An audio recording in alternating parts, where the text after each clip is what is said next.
各位网友，大家好，今天是2021年1月26号，星期二，欢迎大家参加王健每日观察直播1的节目。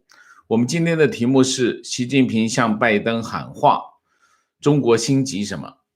我们今天还是继续讲中美关系。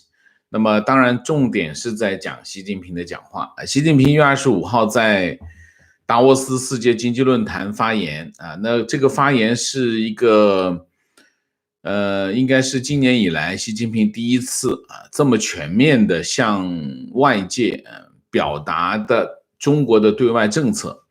当然中国的对外政策核心的目标是什么？是美国，所以这次讲话非常重要。那我们今天呢就把习近平的讲话呢做一个解读当然我不会整个的讲，我把中间一些关键的点我挑出来讲，我挑出来了总共是7个点7个点。那么这7个点我们来分析一下中国的对外态势、对外关系的一个对外政策的一个态势，还有中国对美国政策的一个态势那么就从发言开始讲。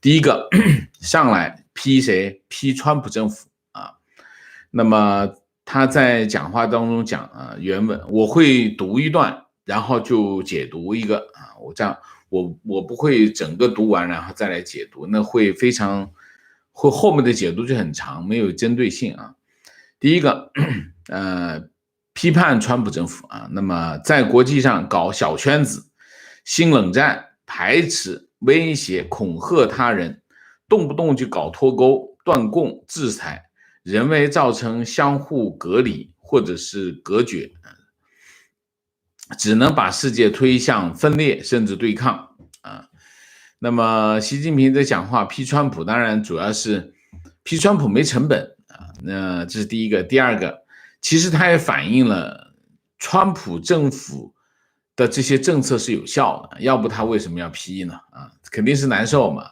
说明什么呢？第一个，搞小圈子肯定就是跟盟国合作了跟盟友合作了，不能单打独斗了，要一起来干了，这是第一个，跟盟友合作的战略，这第一个。第二个，脱钩断供，还有就是制裁手段才有效。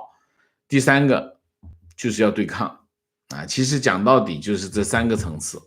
第一个层次就是对抗的战略，第二个层次就是跟盟友合作，第三采取什么呢？采取断供，采取脱钩，采取制裁的方法才有效，否则你净扯皮没有用所以基本上是一个这个意思。第二，意识形态上的对抗这是一个习近平讲话的重点那么我觉得也是中国开始预备着对抗这个拜登政府意识形态层面的这种方式所以他讲了一段很长的话他怎么说呢？他说世界上没有2片完全相同的树叶，也没有完全相同的历史文化和社会制度。记住，他一上来就讲什么呢？他把历史文化跟社会制度放在一起讲。为什么这样讲？因为光讲社会制度容易对比，一讲历史文化跟社会制度混到一起讲了不好对比，所以他就在上来就讲没有完全相同的树叶来说这个词儿呢这就是耍赖，基本上就是耍赖，就是他把一些基本的概念给它混在一起来讲，让你分不清楚他在讲什么然后他就一直在讲历史文化和社会制度，他一直连着一起讲对吧？各国历史文化和社会制度各有千秋，没有高低优劣之分历史文化本来是没有高低优劣之分，但是社会制度是有高低优劣之分的，他把它混在一起讲。因为历史文化是个现实存在，你不能说高低优劣，但是社会制度是有的然后关键在于是否符合本国国情如果你是，所以这里面就有逻辑矛盾。如果你历史文化不存在符不符合国情的问题，你国家就是这么存在的，你什么符不符合？不符合难道你不要了吗是否获得人民的拥护和支持啊，历史文化你不能放在一起讲，你看你放在一起讲，你自己就矛盾了。能否带来政治稳定、社会进步、民生改善？能否为人类进步事业做出贡献？各国历史文化和社会，你看他又来了啊，他又开始在这里这个偷鸡摸狗了啊。各国历史文化和社会制度差异自古就存在，这个话是没错，是人类文明的内在属性，那倒不一定啊。没有多样性就没有人类文明，多样性跟历史文化和人类文明没有关系，它是一个现实存在啊。多样性讲的是什么？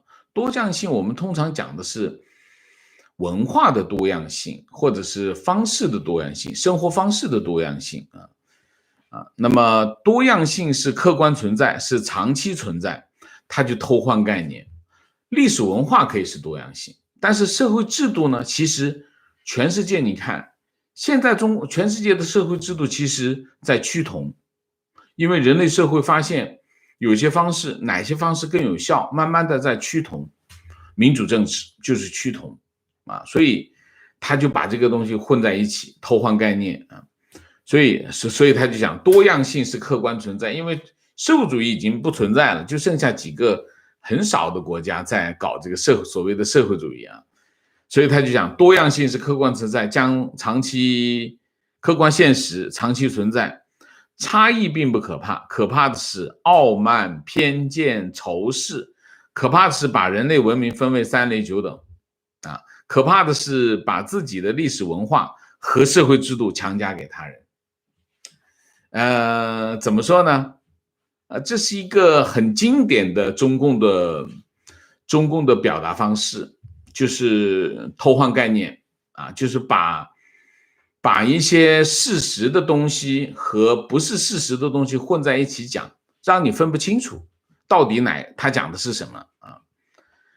这段讲话基本上是习近平在达沃斯世界经济论坛上面这篇讲话当中最重要的部分啊，那么也是中国对抗这个意识形态战的一个教科书式的论述啊，也反映了中国的这个基本上的这个叫什么基本的模式啊。那么我们具体的讲，这里面有几个主要的问题。第一个问题就是州官放火的问题。习近平这段讲话啊，就刚才这一段，中共不厌其烦的在宣传他的社会主义制度的优越性，然后他在这里讲啊，你不能够不能够歧视，不能够偏见，不能把自己的社会制度强加于人，不能够不要没有高低贵贱之分。可是中国天天在宣传社会主义制度的优越性，就是你不能讲你的优越性，但是我可以讲我的优越性，这就是州官放火的逻辑啊。然后呢，习近平还在提供什么？去年前年，习近平一直在中共的宣传机器一直在讲，习近平为国际社会提供中国解决方案。这是中国一直在宣传对外宣传2件事：第一个，社会主义制度优越性；第二个，习近平的中国解决方案。啊，中国解决方案是非常重要的一个宣传目标啊，宣传内容啊。那你看他的这段话里面，当然他的这段话其实是有点心虚的啊，他主要是防守性，你别攻击我，我保护我自己的这种方法。但是他其实是，他就是我可以这么干，你不能这么说啊，这是第一个，就是州官放火。第二个五毛逻辑啊，什么叫五毛逻辑？大家经常看见五毛的一种这个叫什么？就是搅浑水的方式，叫什么？天下乌鸦一般黑啊，就是什么意思呢？你当他一说社会主义有什么问题的时候，他上来就来一句天下乌鸦一般黑。他怎么说？他社会制度各有千秋，没有高低贵贱之分，就是五毛的这种逻辑，就是搅浑水的方式。社会制度怎么会？历史文化没有高低贵贱之分，不应该歧视，这个没有错。但是社会制度绝对是有高低优劣之分你想社会制度怎么会没有高低优劣之分？你说是不是这个道理？这非常简单的常识，他就把这两个混在一起，用五毛的这种逻辑，叫天下乌鸦一般黑的逻辑。你经常可以看到五毛就用这种方式来搅浑水啊。这是第二个。第三个就是把历史文化跟社会制度混在一起讲，分不清楚，他讲的这些话就成立。如果你把它分开，就不能成立，他就混在一起讲。所以这个水平很难啊，这个水平真的是非常难。你要为社会主义辩护，你可以讲很多，他这水平太差了。我都讲过，你就算是一坨屎，你都能找到里面还没有消化的营养。他这个水平就是连那坨屎里面的营养都找不到，那实在太差了啊！充满了胡搅蛮缠和逻辑错误啊！这一段话啊。第三，关于什么呢？关于多边主义和单边主义。他这么说，我们要厉行国际法治啊，毫不动摇维护以联合国为核心的国际体系，以国际法为基础的国际秩序。多边机构是践行多边主义的平台，也是维护多边主义的基本框架，其权威性和有效性理应得到维护。要通过制度和规则来协调规范各国关系，反对恃强凌弱啊，不能谁胳膊粗拳头大谁说了算，也不能以多边主义之名行单边主义之实。要坚持原则，规则一旦确立，大家要有效的遵循。有选择的多边主义不应该成我们的选择。这个话呢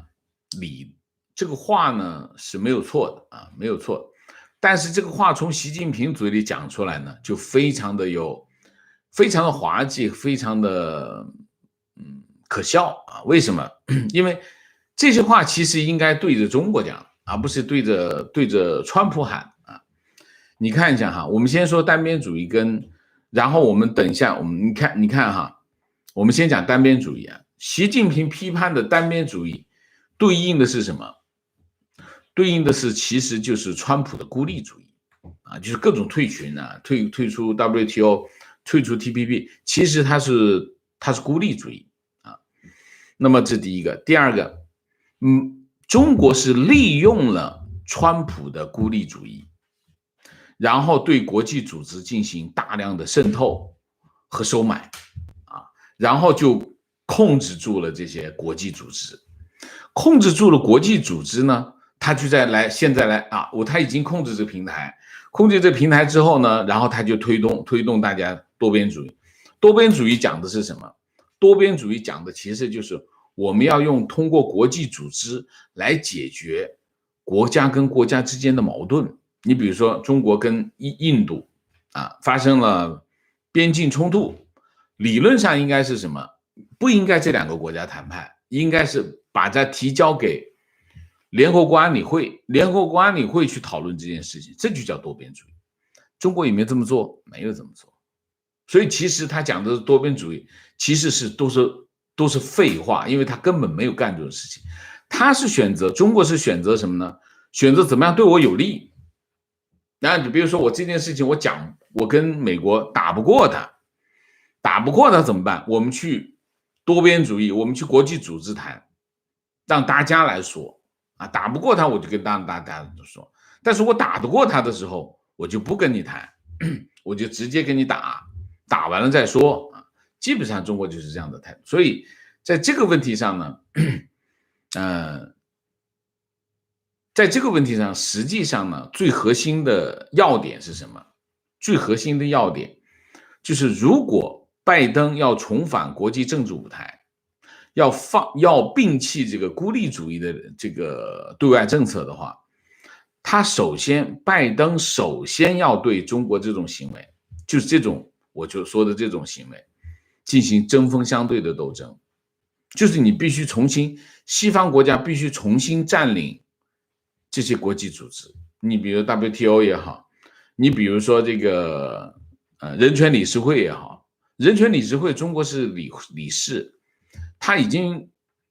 中国已经控制了联合国人权理事会，这非常可笑的事情啊，非常可笑。中国像这样的一个国家，它居然控制了人权理事会，说明什么？说明美国的孤立主义的危害有多大？那你基本上联合国在人权事务上基本上就不用管了。那如果联合国在人权事务上都管不了的话，那联合国有什么用？联合国有什么用？你说啊，除了安理会就是人权了啊。那么如果美国放弃了国际政治舞台的话，美国就会成为一个二流的国家。在这个问题上，有一点很重要，是什么？西方国家的联盟。西方国家在这个问题上不协调立场，那也是没有用，好打有限啊。那我后面我还会就前面这个问题再解释啊。第四，地缘政治。然后他又说要尊重和包容差异，不干涉别国内政，通过协商对话解决分歧。历史和现实一再告诉我们，当今世界如果走对立对抗的歧路，无论是搞冷战、热战还是贸易战、科技战，最终将损害各国利益，牺牲人民福祉。我们要摒弃冷战思维、零和博弈的旧观念，坚持互尊互谅，通过战略沟通增进政治互信。这完全是讲给拜登听的。那我就举几个例子来说明中国在这些问题上的态度啊。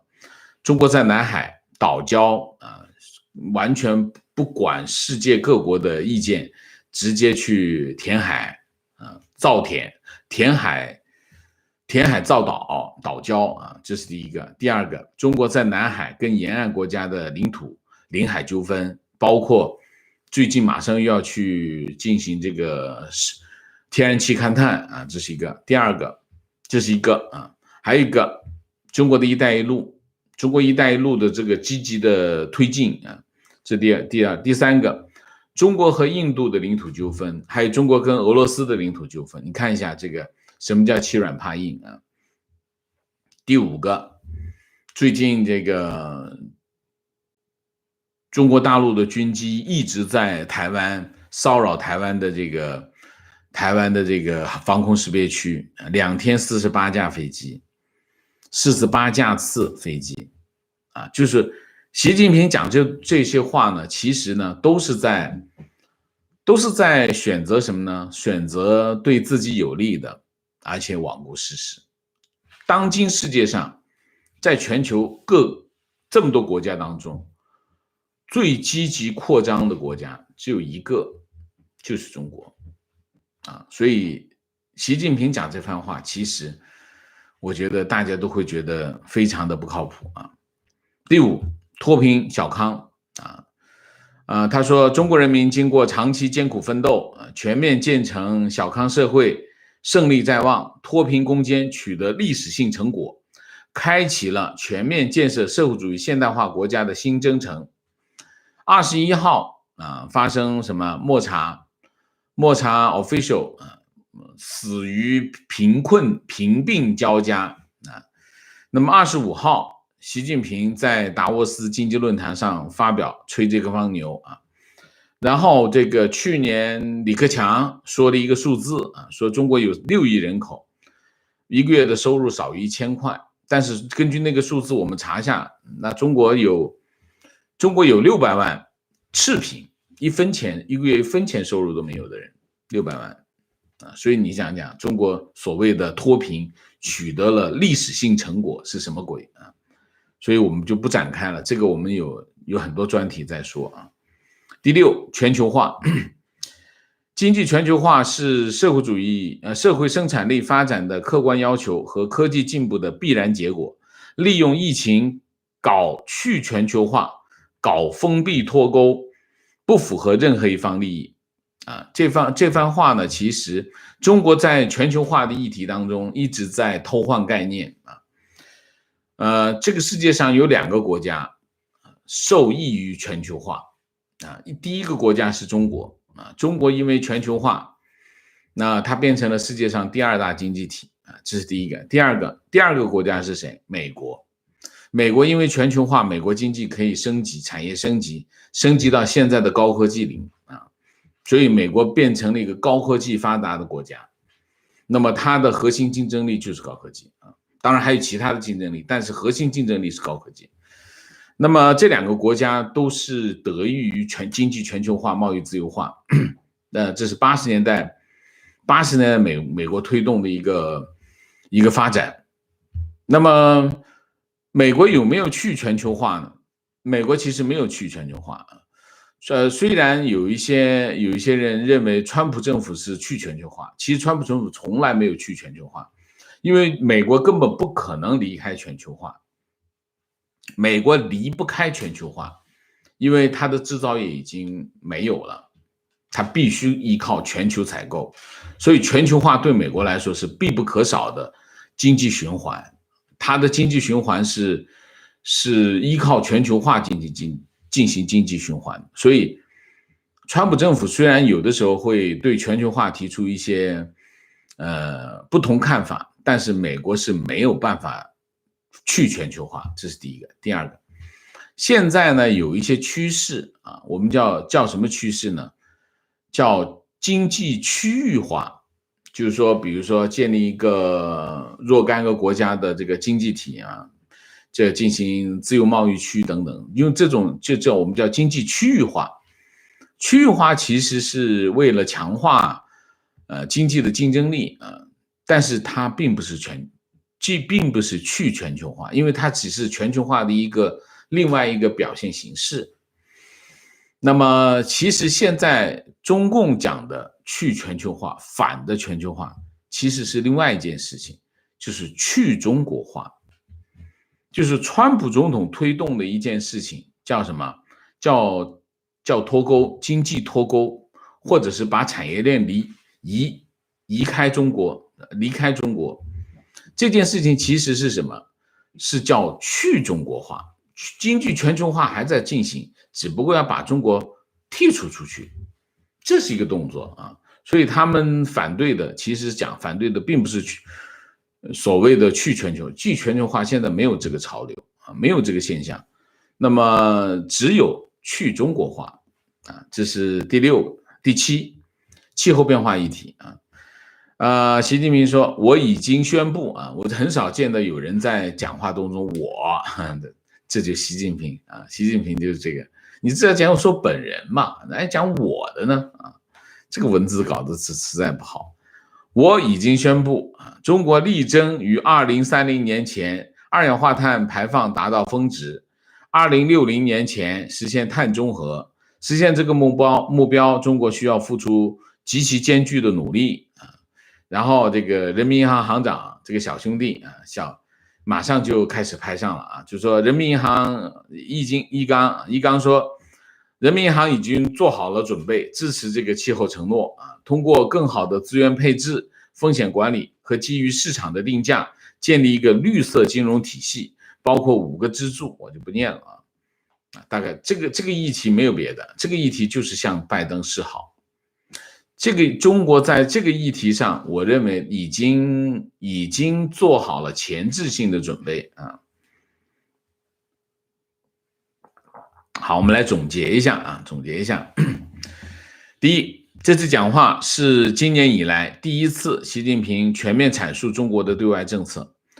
第二，重点是美国。第三，中国今年以来会采取更加进取的对外态势啊，尤其是针对美国啊。因为当然我们经常讲，中国的对外政策核心是什么？核心是中美关系啊。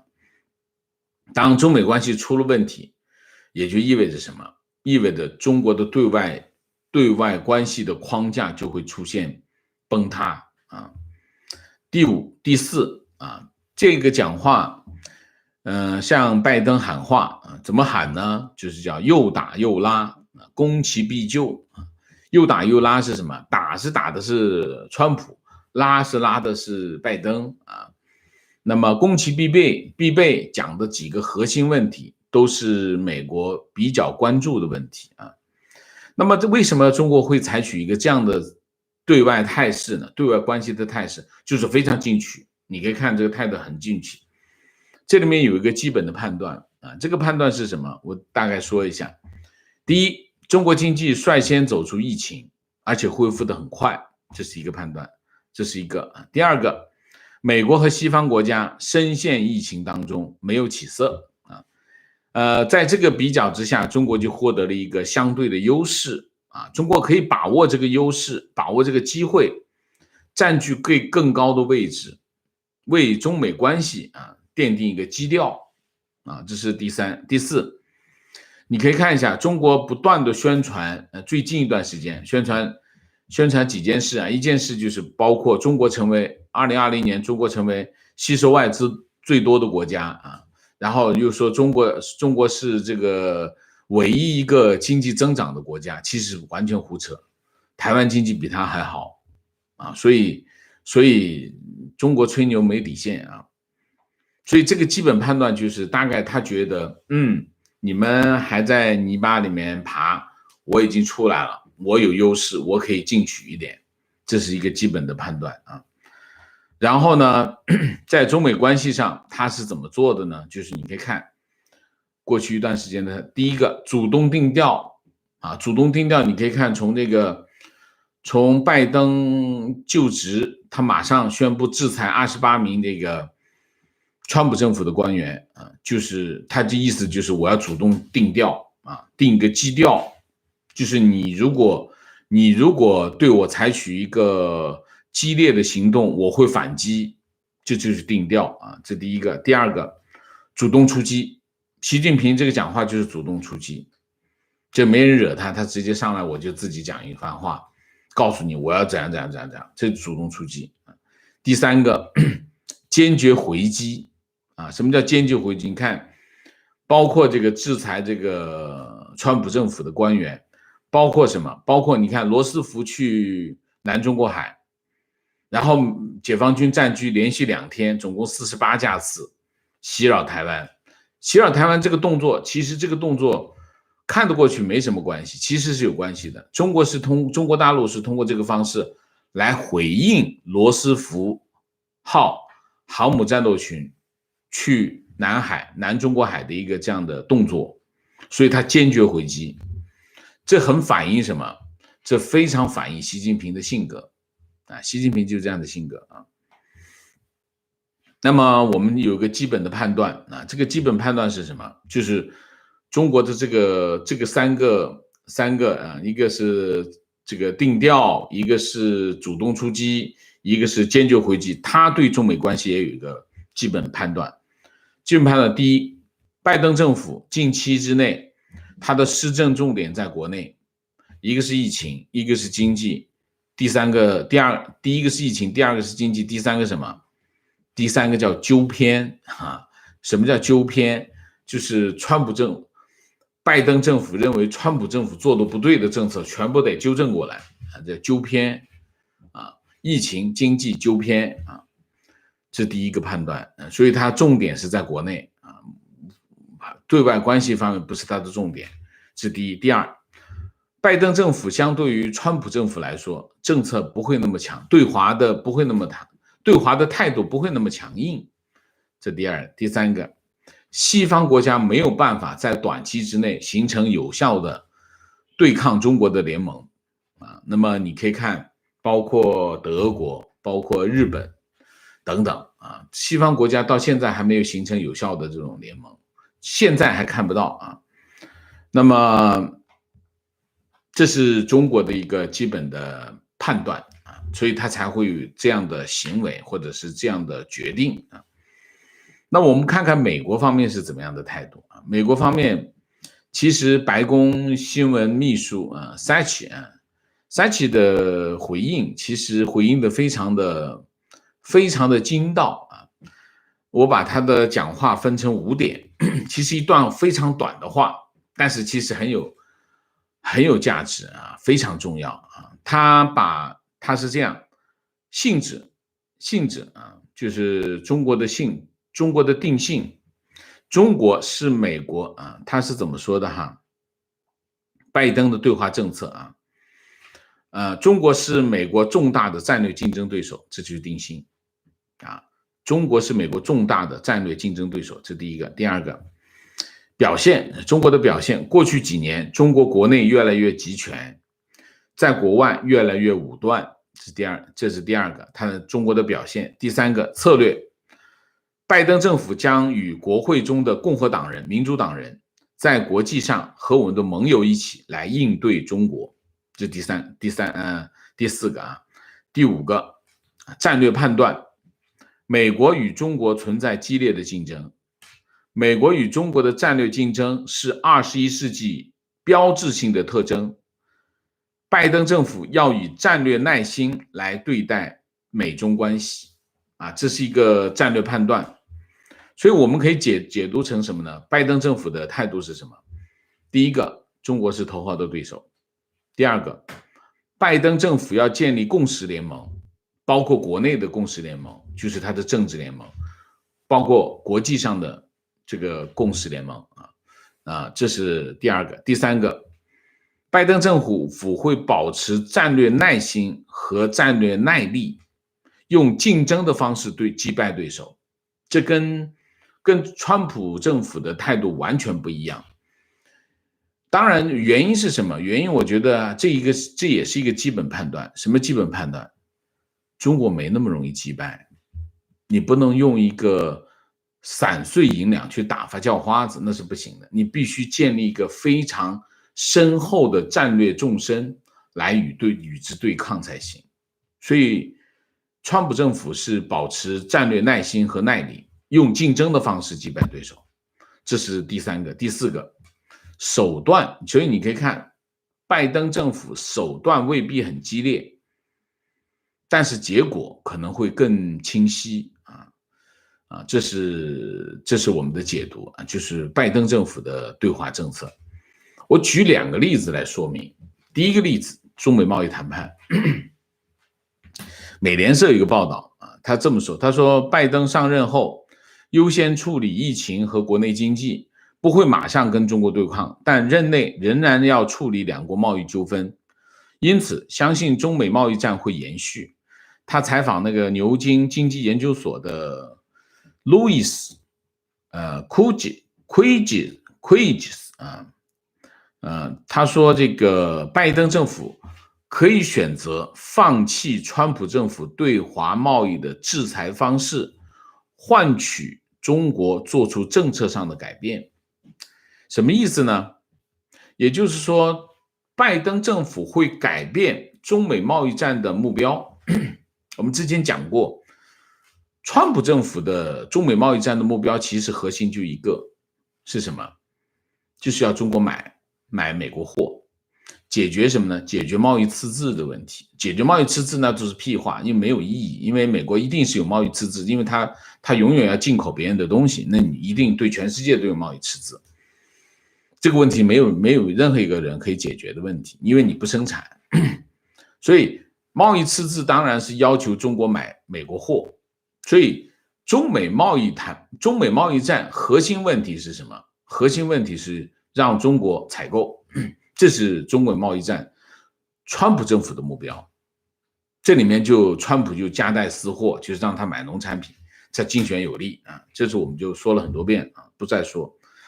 拜登政府他可能会改变这个中美贸易战的，他不会取消，他说了，他不会取消这个关税，他也不会取消中美贸易协议，但是拜登会改变什么呢？改变中美贸易战的目标，就是他不会把目标变成采购，他会变成什么？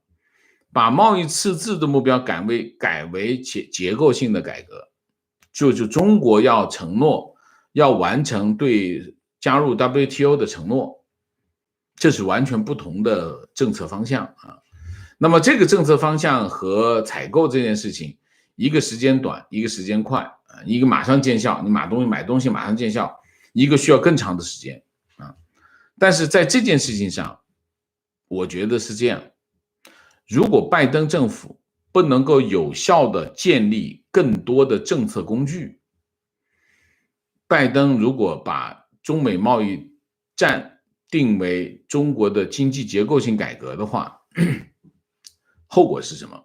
后果它就会变成一场扯皮。除非拜登政府手上握着一堆政策工具，而且这个政策工具非常管用。当然，这个必须有个整体的战略啊，这个技术难度是非常高的啊。这是第一个啊，就是关于中美贸易谈判。另外一个，针对微信、抖音、淘宝等中国应用软件，这路透社的报道。美国国务院发言人说，我们需要一个全面性的策略，一个更加系统性的方法，应对确实应对全范围的各种问题，而不是过去几年采取的零打碎敲式的处理方式。川普政府开始制裁这个抖音，又制裁微信，结果两个都没有搞定。搞了很久都没搞定。拜登政府的态度是什么？我们不能零打碎敲，今天抓一个软件，明天再抓一个软件，这个不行。他说我们要制定一个全面性的策略，一个更加系统性的方式，应对全范围，就不是个别软件，是所有的软件，所有的中国国产软件的各种问题。这就对了，这就叫什么？这就叫战略。这就叫行政系统性的叫可延续性的政策，而不是我刚才讲的。我经常讲，川普政府的问题是什么？就是他的很多政策就像千岛湖一样互不关联啊，你就把它关联起来才行。好吧，大概就是这样。就是我举这两个例子，反映的是什么？反映的是拜登政府他的对华政策的方向。就不是一个点跟一个点的问题，它是一条线一个面的问题啊，这是完全不同的政策方向。好吧，那我们今天主题就讲到这里，我们总结一下。第一个，习近平的讲话阐述了中国整体的更加进取的对外政策的方向啊，尤其是针对中美关系啊，这是第一个。第二个，美国方面拜登政府的对华策略采取了与川普政府完全不同的对华策略啊。这件事情其实跟什么跟强硬不强硬没有关系。老实讲，把一个政府的政策以硬度来评判不太专业啊，我们不能用硬度来评判啊，非常强硬啊。强硬没有用，关键是你要看有没有效果，你的战略目标是什么，你的这个策略，你的政策能不能达到你的战略目标。你比如说川普政府他想对付抖音，对付了吗？没对付了。他想对付微信，对付了吗？没对付了。你很强硬是啊，你要做出很大的力度砸下去，结果没砸着，没有用的。所以不能用硬度来评判一个政策，那是非常不专业的，好吧 ？OK， 我们下面今天的主题我们就讲到这里，我们下面进入互动。进入互动之前，例行公事，请大家点赞，请新来的网友订阅，请大家加入我的会员，支持我们做更好的节目。那么进入互动之后，请大家不要聊天啊。那么4个情绪问题观点，情况、问题、观点、情绪 ，OK。那么另外呢，就大家有一些观点发一次就够了啊，尽量简洁，好吗？啊，那么我在这里也提醒一下，请大家尽量的关注我的微信号，推特号跟这个脸书号啊。那么我在直播之前5到10分钟，我会把我们直播的链接发上去，因为有很多网友收不到这个系统的通知，没办法参加我们的直播。那关注我的这个推特号跟脸书号之后呢，可以通过这个我发上去的链接进入我们的直播啊。那好，我们今天看看大家有什么高见啊，明显一下啊。果喷塞，谢谢 An Kong， 谢谢王老师辛苦了，请你喝柠檬啊，谢谢啊。Brando Chow， 谢谢王婶飲杯熱咖啡，辛苦晒，終於有時間睇直播，謝謝啊！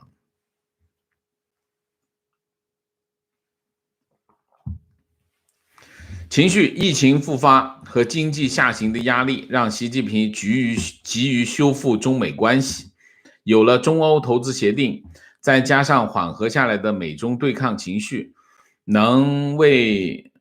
成为能让习近平在执政5到10年的外部保障。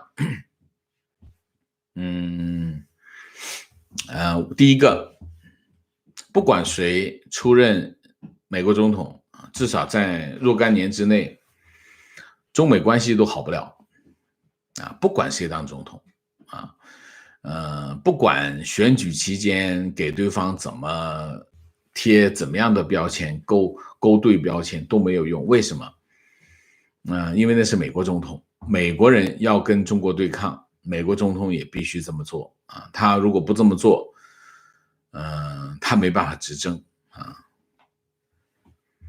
观点：边沁的实用主义认为，政治的目的是实现最大多数人最大的善，善和幸福可以量化和加总，于是只要为了集体利益和总和，可以牺牲个人利益，于是政府独裁被合理化。这个思想被中共拿来毒害中国人，把中共宣传的这种观念拆解出来，其实就是从别处搬来的有毒观念。其实这个理论很容易被击破，就是你只能照顾95%的人，这个没有错，但问题是你怎么说服那5%的人，而且你怎么确定你就不是那5%的人？所以这个问题其实很简单。如果大家不明白这个道理的话，其实你就无法明白现代政治的最重要的部分啊。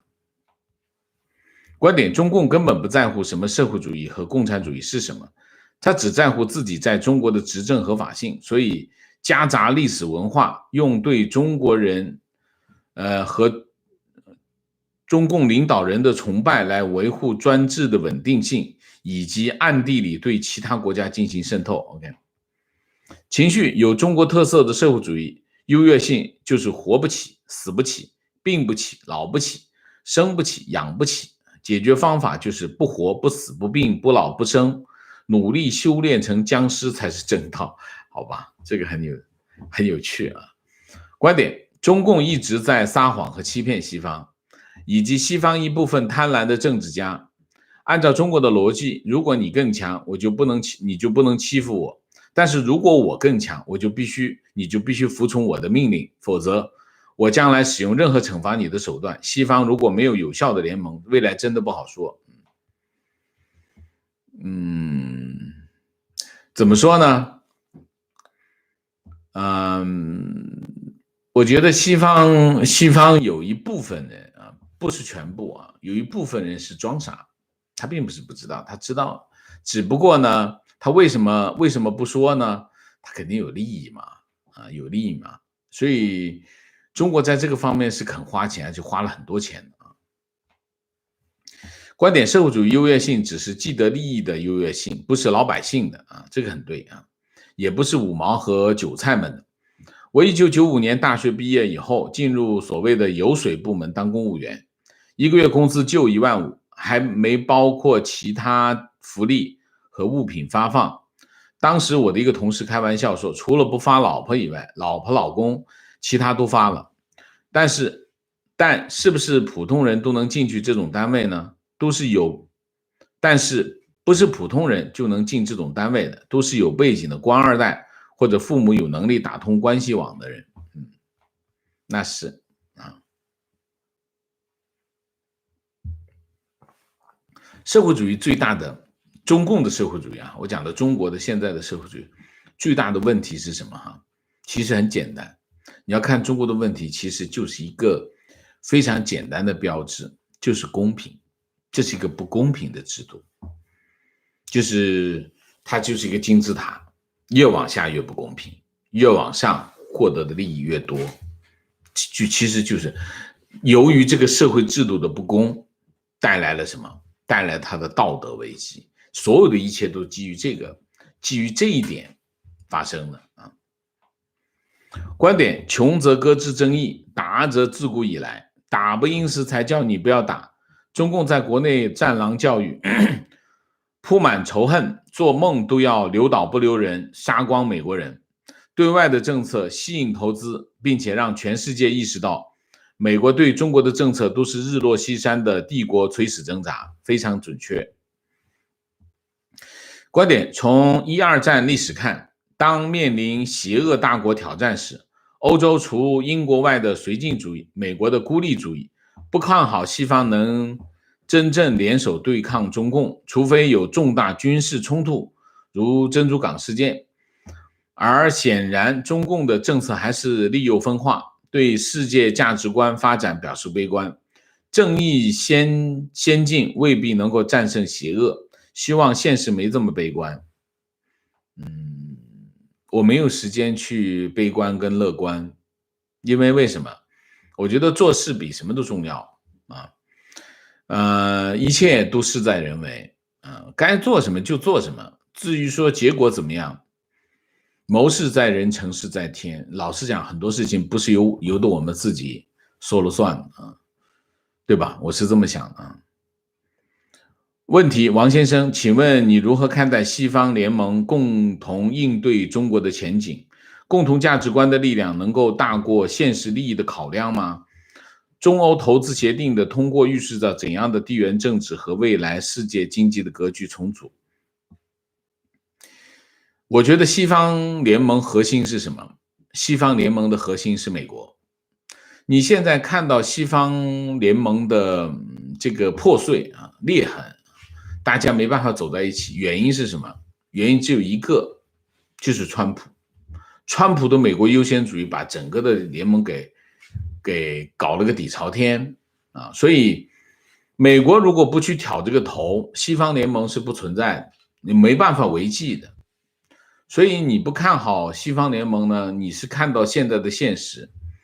那么现在拜登要纠偏要把这个西方联盟重新建立起来，美国要重返国际政治舞台，要成为世界的领袖，这是拜登的愿景。这个愿景能不能实现，取决于两件事。第一件事情，美国愿不愿意在国际事务当中承担责任，这是第一件事情。如果美国不愿意做这件事情，那怎么去做世界领袖？这是第一件事。第二件事情，美国在和盟友合作的过程当中，美国提出一个怎样的愿景？他要提出个愿景，然后他愿意承担这个责任。如果这两件事情发生了，西方的联盟会恢复到跟原来对抗苏联一样。对抗苏联，西方的联盟非常团结，非常有效，最后苏联是崩溃了。中国现在的中国没有当年的苏联强大，而现在的美国比当年的美国要强大，所以你想想看这是什么情况？所以在这个问题上，我认为西方联盟的问题主要的责任就是川普。川普现在下台了，我们看看情况怎么发展，不就完了这是第一个。第二个，中欧投资协定，中欧的投资协定现在前途未卜，为什么？中欧投资协定首先要过谁呢？要过欧洲议会。欧洲议会现在的情况是，欧洲议会里面对中国的这个态度已经开始非常的激烈了，所以中欧投资协定过不过不好说呢这个我认为现在的情况大概是50-50就是说过跟不过各占50，所以等他过了再说观点：一个有独立思考的人在看待别人的时候，不仅会听对方说什么，还要看对方做什么非常对。观点：台湾早年的公费留学生都必须入党，国民党，也就是现在青壮年的精英，可惜跟共产党一样要听党的话，加上红色糖衣，导致全部变成共情的共犯，没有资格吃糖衣的也代表没有话语权共产党跟国民党是两兄弟，他们做事情的方法都一样，差不多只不过呢，共产党比国民党呢更穷国民党就是一帮富家子弟，要么去当教授，要么去当官，要么去做生意啊，所以他有很多退路。所以国民党不坚决，做起事情来道不同不相为谋，我辞职了。共产党不是，共产党我是光脚的，我不能够回去，我家里啥都没有，我还得吃你，我就跟你打死磕，最后怎么肉体消灭你，我得夺取政权。这是共产党比国民党狠的原因啊，这就是叫光脚不怕穿鞋的，就是共产党就是那个穿鞋光脚的，国民党是那个穿鞋的啊，他们两者之间的差别就是这个啊。其实他们很多的东西是一样的，什么独裁啊，舆论舆律啊，都是一样的，他们没有太大的区别，区别就是一个穿鞋，一个光脚。观点我一直听到大陆的宣传讲合纵连横，中国社会很容易判别国际情势，因为中共常用自己的史观去揣度现代社会。中共以为其他国家思维跟中共差不多，其实真的对墙外世界完全不了解。情况，今天一个同学对我说，我认为没有专业资质的媒体不被允许碰这种新闻是合理的，因为容易被带节奏，滋生谣言，你也不必无奈了，专业的事情留给专业的人做。他的话震惊了我，我现在没有新闻自由，还能有这种解释方法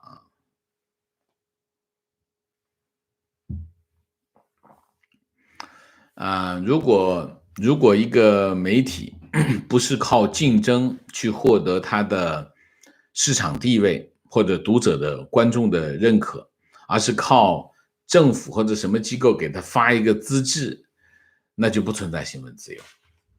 记住啊，所谓的专业靠的是什么？专业靠的是竞争，不是有个人给了我发一个证书我就专业了，不是的，我是必须做出一个专业的产品来，网友们或者观众们才会确定我是专业的。如果我不能做出这样的东西来，你给我发个证书也没有用，就是这么简单。所以这个逻辑完全不成立。专业靠的是什么？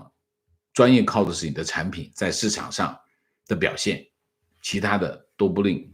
至于说这个谣言的问题，谣言的问题解决不了，全世界都会有谣言。核心的问题是什么？核心的问题就是通过市场竞争，让优势的媒体，让专业的媒体获得市场更大的份额，谣言自然就消失了。它没有市场就消失了啊，就是这种啊。所以你可以看一些中文媒体，他在美国大选当中一直在造谣，现在还在造谣，没关系，谣言就是大家记住，谣言只能在一个特定的时间范围内、特定的空间范围内存在，它迟早会爆裂的。所以呢，你短时间有些媒体靠谣言短时间获得它的生存空间没问题，时间一长它就被放弃了。你可以看到 YouTube 很多造谣的媒体，你可以看，我们放长双眼看一下，有一些媒体已经被放弃了，有一些媒体慢慢的也会被放弃的。这个我不觉得这是个问题。如果为了解决谣言的问题，大家给发证书的话，新闻自由就不存在了，媒体都会不存在。你看看中国大陆就是这样啊。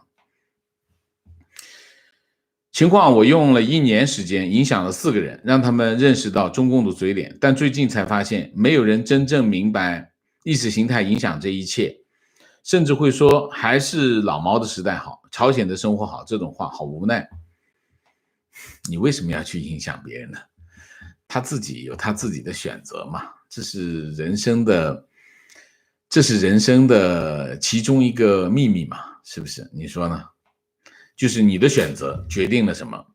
决定了你的未来啊，对吗？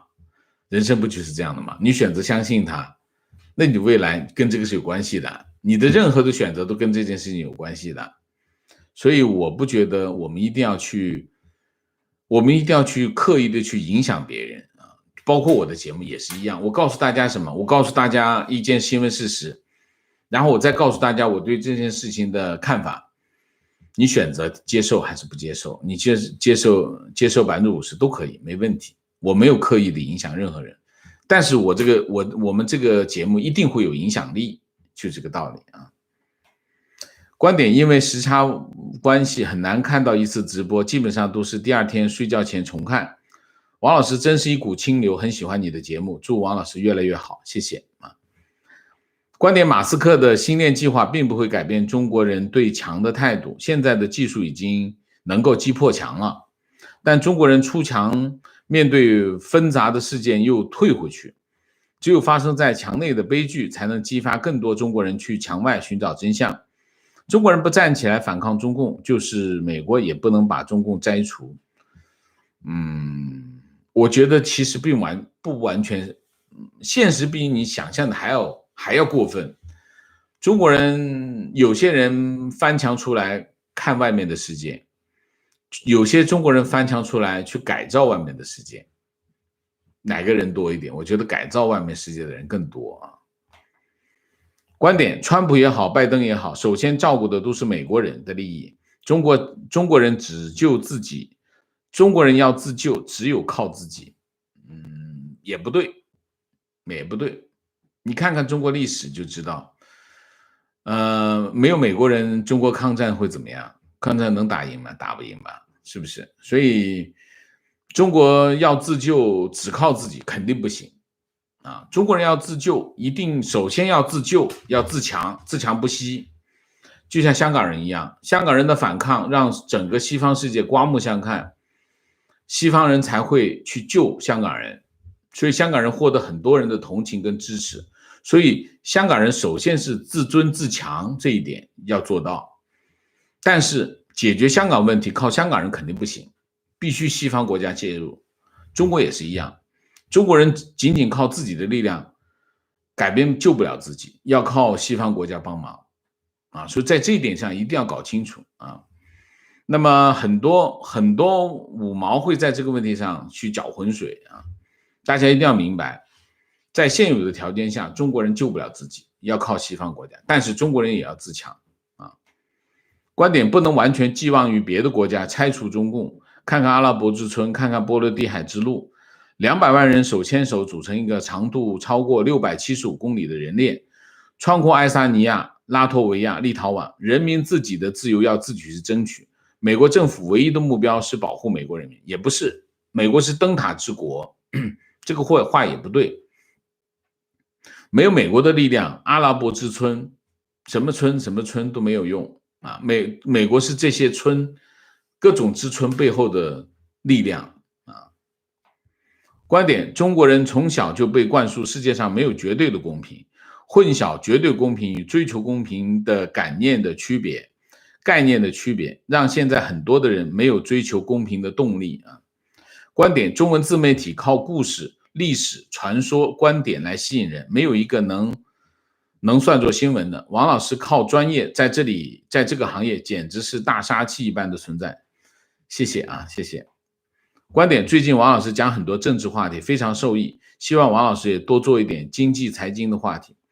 我会的啊，我会的。那只不过最近因为经济政治的话题多，所以我会。其实我现在基本上不挑，基本上就是政治、经济、美国、中国，反正哪个重要，哪个影响大，我就会做哪个。所以大概是这样啊。政治、经济我们都会做，并重吧啊。明谢刘玲，谢谢归人666，谢谢。